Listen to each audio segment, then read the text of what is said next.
Welcome to Russia, turn one. They are spending $37. They're spending all of it. $4 on advancing their tech, $15 on 5 infantry, $8 on 2 artillery, and $10 on a new fighter. They are not declaring war, and they have several non-combat moves to make. So let's get into those. First off, they're going to move the submarine from C-Zone 127 to C-Zone 125.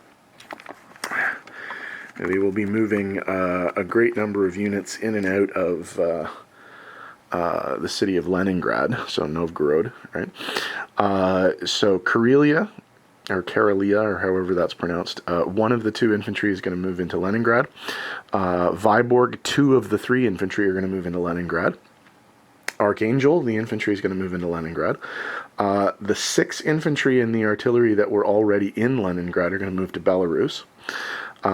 2 of the infantry from the Baltic states are going to move to Belarus. 1 of the 2 infantry from eastern Poland is going to move to Belarus. And then over here in Moscow, the fighter and the tactical bomber are going to fly to Leningrad, to the airbase there. And then we have a couple of moves here. The mechanized infantry is simply going to drive to Belarus, but then the infantry, artillery, and anti-aircraft artillery are going to be railed to Belarus as well. Down in the southern parts, in Stalingrad, the tank and the mechanized infantry are going to move 2 spaces into Belarus.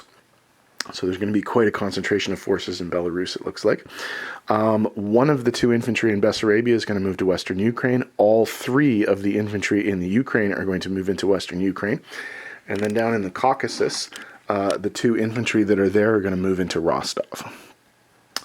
In terms of what's happening in the Far East, in Moscow, the tank is going to take advantage of the Trans-Siberian Railway and go to Buryatia. And the troops in Saka and Amur are all going to congregate into Buryatia. So there will be a huge stack of infantry, 2 anti-aircraft artillery, and 1 tank in Buryatia. So once I tidy up the board, we'll come back and we'll do placement and income.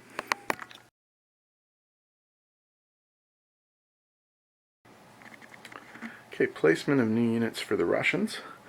They'll be placing their new fighter in Leningrad. So they'll have 3 fighters there. They'll be placing 1 of their new infantry in Leningrad. And they'll be placing 1 of their new artillery in Leningrad. In Moscow, they're going to put 2 infantry. And in Ukraine, they're going to put 2 infantry and an artillery. In terms of income, nothing has changed on the chart. Russia's not at war yet, so they collect no bonuses. So they put their original $37 back into their treasury for the next turn.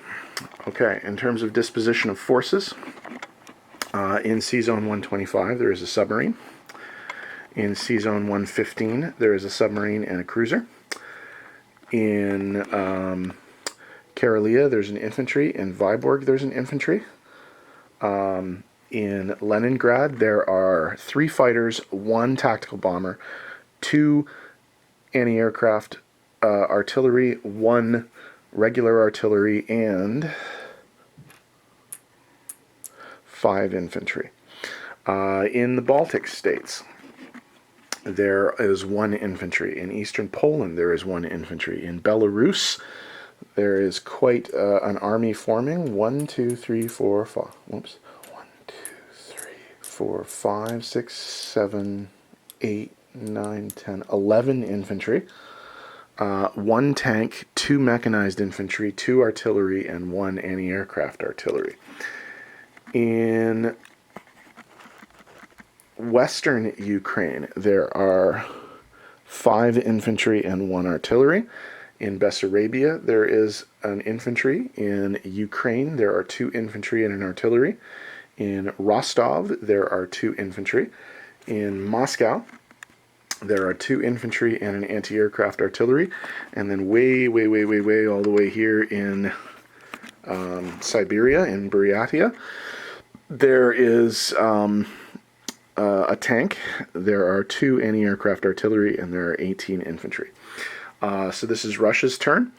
Japan will get to go next, and we'll see what happens there. Oh, I should mention just in this video, my opponent did tell me where he was going to place his Chinese cavalry. He's put 1 in Sichuan, 1 in Kwaichao, and 1 in Suiyuan. So that's how that works. Okay.